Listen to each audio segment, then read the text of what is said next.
Yo, what is going on, everybody? Today I'm going to be showing you guys a pretty cool video, and I'm going to be showing you guys how to do the Jimmy Wopo Elm Street eye effect. Shout out to Kendrick Media. They're the ones who made this video, but anyways, this is the clips that I have that I put this effect onto. Here's a second clip of me doing it.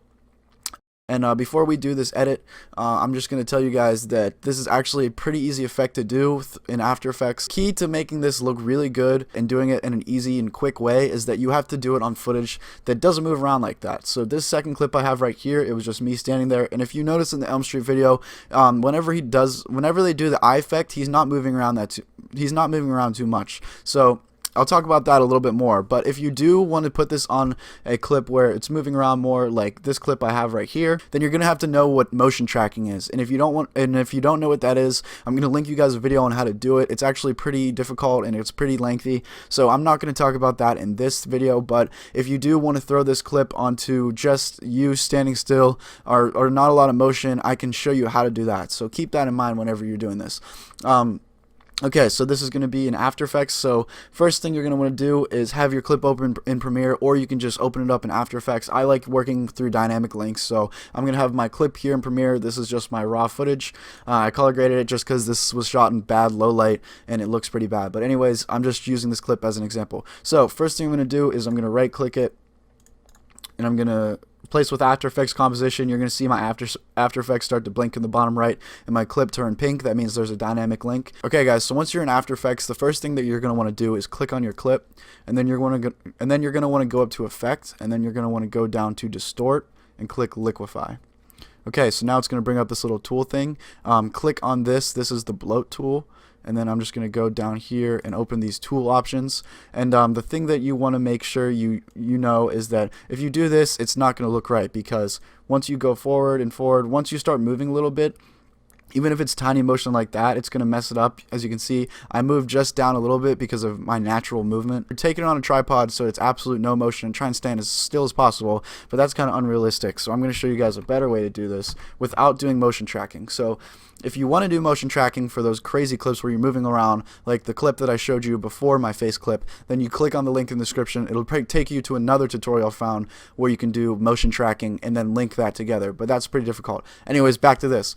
I'm going to click on the Bloat Tool again, and I'm just going to make the brush size a bit bigger and the brush pressure a bit bigger, and then I'm going to click back on my Bloat Tool, and I'm going to click on my face, about that, and about that. And now, as you see, as I drag along, my eyes still droop a little bit, but it's not completely messing up my face. It's not completely looking like my eyes falling off from where the Liquify effect is. So it just looks a lot better. Okay, so now what I'm going to do is I'm going to add a keyframe just so that it kind of morphs into it and then morphs back out of it.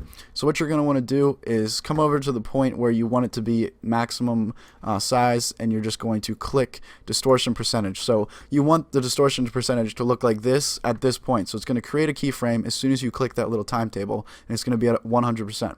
Now drag all the way back to the beginning and just change this to 0. That'll create another keyframe. So now if you drag through, you'll see that it'll start to grow. If you want it to morph back to normal, you just drag to the end, and then you change this to 0 again. It'll create another keyframe.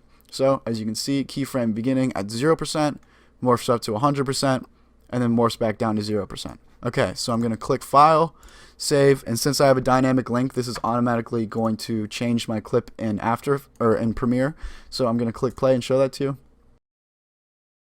So as you guys can see, it's pretty easy. It's not as hard as a lot of people say. Like I said, it's more difficult if you have to add the motion tracking, because you have to do a lot of things. You have to make compositions and copy stuff. But it is possible. But it is possible.